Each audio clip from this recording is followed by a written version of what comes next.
Hi friends, ಈಗ ನಾನು ನಿಮಗೆ ನಾರ್ಮಲಾಗಿ ಮ್ಯೂಚುವಲ್ ಫಂಡಲ್ಲಿ ಇನ್ವೆಸ್ಟ್ ಮಾಡೋ ಮುಂದೆ ನಾರ್ಮಲಾಗಿ ಮತ್ತು ಯಾವ್ಯಾವ ತಪ್ಪುಗಳು ಮಾಡ್ತಾರೆ. ಓಕೆ, ಸೊ ಆ ತಪ್ಪನ್ನು ನೀವು ಹೇಗೆ ವೆರಿಫೈ ಮಾಡಿ ನಿಮ್ಮ ಮ್ಯೂಚುವಲ್ ಫಂಡ್ ಇನ್ವೆಸ್ಟ್ಮೆಂಟಲ್ಲಿ ನೀವು ಅದನ್ನು ಚೇಂಜ್ ಮಾಡ್ಕೋಬೋದು. ಓಕೆ, ಸೊ ನೀವು ಇನ್ವೆಸ್ಟ್ ಮಾಡ್ತಾಯಿದ್ರೆ ನೀವು ಈ ಸ್ಲೈಡಲ್ಲಿ ನೋಡಿ, ನೀವು ಏನಾದರೂ ಈ ತಪ್ಪುಗಳು ಮಾಡ್ತಾಯಿದ್ರೆ ನೀವು ಅದನ್ನು ಚೇಂಜ್ ಮಾಡ್ಕೊಳ್ಳಿ, ನಿಮಗೆ ತುಂಬ ಪ್ರಾಫಿಟ್ಟು ಬರುತ್ತೆ ಮುಂದೆ. ಓಕೆ, ಸೊ ಆ 7 ತಪ್ಪುಗಳನ್ನು ನಾನು ಈ ಕೆಳಗಿನ ಸ್ಲೈಡಲ್ಲಿ ತೋರಿಸ್ತೀನಿ. ಓಕೆ, ಈಗ ನೋಡಿ, ಫಸ್ಟ್ ಒನ್ನು, ನೀವು ನಾರ್ಮಲಾಗಿ ನೋಡಿರ್ತಿರ್ತೀರ, ಯಾವುದಾದ್ರೂ ಮ್ಯೂಚುವಲ್ ಫಂಡಲ್ಲಿ ಇನ್ವೆಸ್ಟ್ ಮಾಡಬೇಕಾದ್ರೆ ಒಂದೇ ಸೆಕ್ಟರ್ ಫಂಡಲ್ಲಿ ಇನ್ವೆಸ್ಟ್ ಮಾಡ್ತಾರೆ. ಮೀನ್ಸ್ ಒಂದೇ ಸೆಕ್ಟರ್ ಫಂಡ್ ಅಂದರೆ ಈಗ ಸಮ್ಟೈಮ್ಸ್ IT ಇಂಡಸ್ಟ್ರಿ ತುಂಬ ಚೆನ್ನಾಗಿ ಡೆವಲಪ್ ಆಗ್ತಾ ಇರುತ್ತೆ ಮತ್ತು ಆ ಮ್ಯೂಚುವಲ್ ಫಂಡಲ್ಲಿ ತುಂಬ ಇನ್ವೆಸ್ಟ್ ಮಾಡ್ತಾ ಇರ್ತಾರೆ.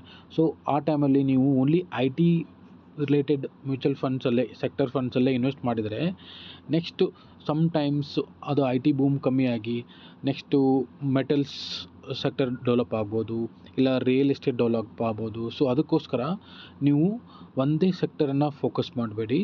ನಿಮ್ಮ ಮ್ಯೂಚುವಲ್ ಫಂಡ್ಸ್ ಇನ್ವೆಸ್ಟ್ಮೆಂಟು ಡಿಫ್ರೆಂಟ್ ಸೆಕ್ಟರಲ್ಲಿ ಇನ್ವೆಸ್ಟ್ ಆಗಿರಬೇಕು. ಓಕೆ, ಸೊ ನೀವು ಡೈವರ್ಸಿಫೈ ಮಾಡಿ ಇನ್ವೆಸ್ಟ್ ಮಾಡಿದರೆ ನಿಮಗೆ ತುಂಬ ಚೆನ್ನಾಗಿ ಲಾಭ ಬರುತ್ತೆ. ಓಕೆ, ಇದೊಂದು ಕಾಮನ್ ಮಿಸ್ಟೇಕು ಎಲ್ಲರೂ ಮಾಡ್ತಾರೆ. ಸೊ ನೀವು ಈ ಮ್ಯೂಚುವಲ್ ಫಂಡಲ್ಲಿ ಇನ್ವೆಸ್ಟ್ ಮಾಡಬೇಕಾದ್ರೆ ಸೊ ಇದನ್ನು ನೀವು ಕನ್ಸಿಡರ್ ಮಾಡಿ. ಓಕೆ, ನೆಕ್ಸ್ಟ್ ಒನ್ನು,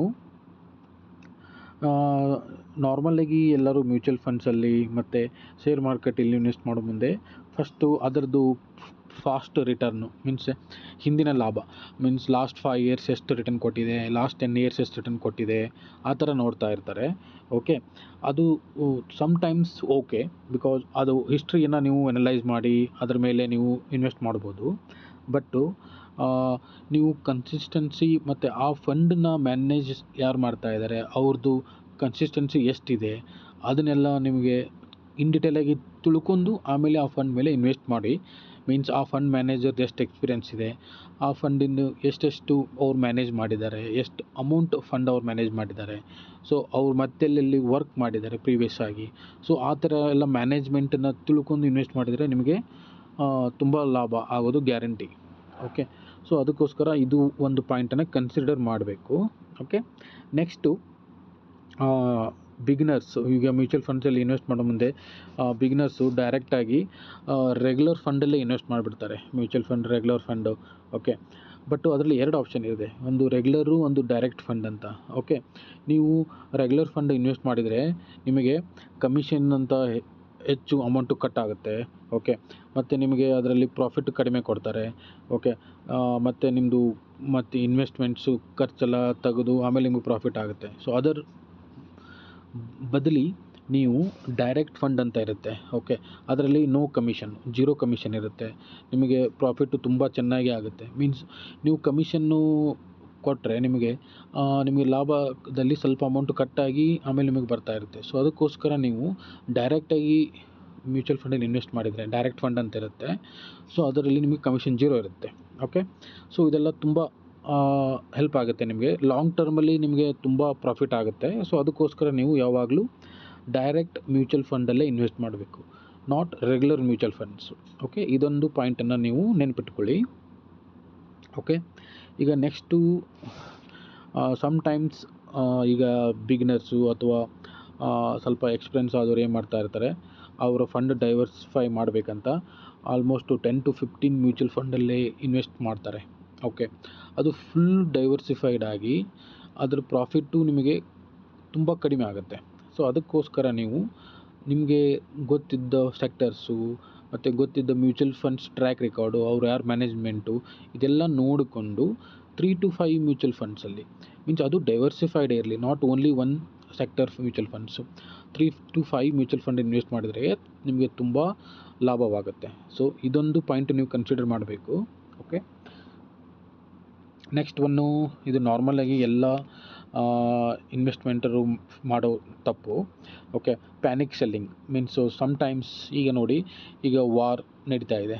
ಓಕೆ, ಈ ಟೈಮಲ್ಲಿ ಎಲ್ಲರೂ ಪ್ಯಾನಿಕ್ಕಾಗಿ ತಮ್ಮ mutual fund investments, stock market investment ಇವನ್ನೆಲ್ಲ ತಮಗೆ ಲಾಸ್ ಆಗಿದ್ದರೂ ಕೂಡ ಸೆಲ್ ಮಾಡಿ ಮಾರ್ಕೆಟಿಂದ ಹೊರಗೆ ಹೋಗ್ತಾರೆ. ಸೊ ಈ ಥರ ಮಾಡೋದು ತುಂಬ ದೊಡ್ಡ ತಪ್ಪು. ಸೊ ಅದಕ್ಕೋಸ್ಕರ ನೀವು ಫಸ್ಟು ಮಾರ್ಕೆಟ್ ಅಂಡರ್ಸ್ಟ್ಯಾಂಡಿಂಗ್ ಮಾಡ್ಕೊಳ್ಳಿ. ಈ ಥರ ಸಿಚುವೇಷನ್ನು, ವಾರ್ ಸಿಚುವೇಷನ್ನು ಅಥವಾ ಕೋವಿಡ್ ಸಿಚುವೇಷನ್ನು, ಇದು all over world global problem.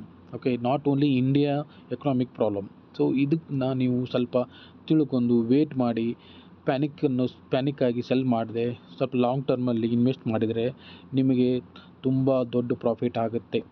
So ಇದೊಂದು ಪಾಯಿಂಟನ್ನು ನೀವು ನೆನಪಿಟ್ಕೊಳ್ಳಿ. ಓಕೆ, ಸೊ ಇದು ನಿಮಗೆ ತುಂಬ ಹೆಲ್ಪ್ ಆಗುತ್ತೆ. ಓಕೆ, ನೆಕ್ಸ್ಟ್ ಒಂದು ಪಾಯಿಂಟ್ ಏನಂದರೆ, ನೀವು ಯಾವುದಾದ್ರೂ ಮ್ಯೂಚುವಲ್ ಫಂಡಲ್ಲಿ ಇನ್ವೆಸ್ಟ್ ಮಾಡಬೇಕಾದ್ರೆ ಅದನ್ನು ಎದಕ್ಕೋಸ್ಕರ ಇನ್ವೆಸ್ಟ್ ಮಾಡ್ತಾ ಇದ್ದೀರಾ, ಮೀನ್ಸ್ ಅದಕ್ಕೊಂದು ಗುರಿ ಇರಲಿ. ಮೀನ್ಸ್ ಅದು ಹೆಂಗೆ ಅಂದರೆ, ಈಗ ನೋಡಿ, ಒಂದು ಮ್ಯೂಚುವಲ್ ಫಂಡ್ ನಾನು ಇನ್ವೆಸ್ಟ್ ಮಾಡ್ತಾ ಇದ್ದರೆ ಈಗ ಆಲ್ಮೋಸ್ಟ್ 10-15 ಇಯರ್ಸು ಇದು ನನ್ನ ಮಗಳಿಗೋಸ್ಕರ ಅವಳ ಎಜುಕೇಷನ್ ಪರ್ಪಸ್ಗೆ ಇನ್ವೆಸ್ಟ್ ಮಾಡ್ತಾಯಿದ್ದೀನಿ. ಇಲ್ಲ ನಾನು ಇನ್ನೊಂದು 10-15 ಇಯರ್ಸಲ್ಲಿ ಮನೆ ತೊಗೋಬೇಕಂತ ಮಾಡ್ತಾಯಿದ್ದೀನಿ. ಸೊ ಆ ಥರ ನೀವು ಒಂದು ಏಮ್ ಇಟ್ಕೊಂಡು ಇನ್ವೆಸ್ಟ್ ಮಾಡಿದರೆ ಅದು ತುಂಬ ನಿಮಗೆ ಚೆನ್ನಾಗಿ ಪ್ರಾಫಿಟ್ಟು ಕೊಡುತ್ತೆ. ಓಕೆ, ಮೀನ್ಸ್ ಅದು ನೀವು ಆ ಏಮ್ನ ಅಚೀವ್ ಮಾಡ್ಬೇಕಾದ್ರೆ ನೀವು ಅದಕ್ಕೋಸ್ಕರ ಲಾಂಗ್ ಟರ್ಮಲ್ಲಿ ಇನ್ವೆಸ್ಟ್ ಮಾಡ್ತಾ ಇರ್ತೀರ, ಅದಕ್ಕೋಸ್ಕರ ಅದು ತುಂಬ ಚೆನ್ನಾಗಿ ಪ್ರಾಫಿಟ್ ಆಗುತ್ತೆ. ಓಕೆ, ಮತ್ತು ನೀವು ಅಟ್ಲೀಸ್ಟ್ ವರ್ಷಕ್ಕೊಮ್ಮೆ ಇಲ್ಲ 6 ತಿಂಗಳಿಗೊಮ್ಮೆ ನಿಮ್ಮದು ಪೋರ್ಟ್ಫೋಲಿಯೋವನ್ನು ನೀವು ರಿವ್ಯೂ ಮಾಡ್ತಾ ಇರ್ರಿ. ಬಿಕಾಸ್ ಮಾರ್ಕೆಟ್ ಸಮ್ಟೈಮ್ಸ್ ನಿಮ್ಮ ಪೋರ್ಟ್ಫೋಲಿಯೋಗೆ ಯಾವ ಥರ ರಿಟರ್ನ್ ಕೊಟ್ಟಿದೆ ಅದೆಲ್ಲ ನೀವು ಅರ್ಥ ಮಾಡ್ಕೊಂಡ್ರೆ ಮತ್ತು ಅದನ್ನು ನೀವು ಚೇಂಜ್ ಮಾಡ್ಬೋದು. ಮತ್ತು ನಿಮ್ಗೆ ಬೇಕಾದರೆ ಡಿಫ್ರೆಂಟ್ ಮ್ಯೂಚುವಲ್ ಫಂಡಲ್ಲಿ ಇನ್ವೆಸ್ಟ್ ಮಾಡ್ಬೋದು.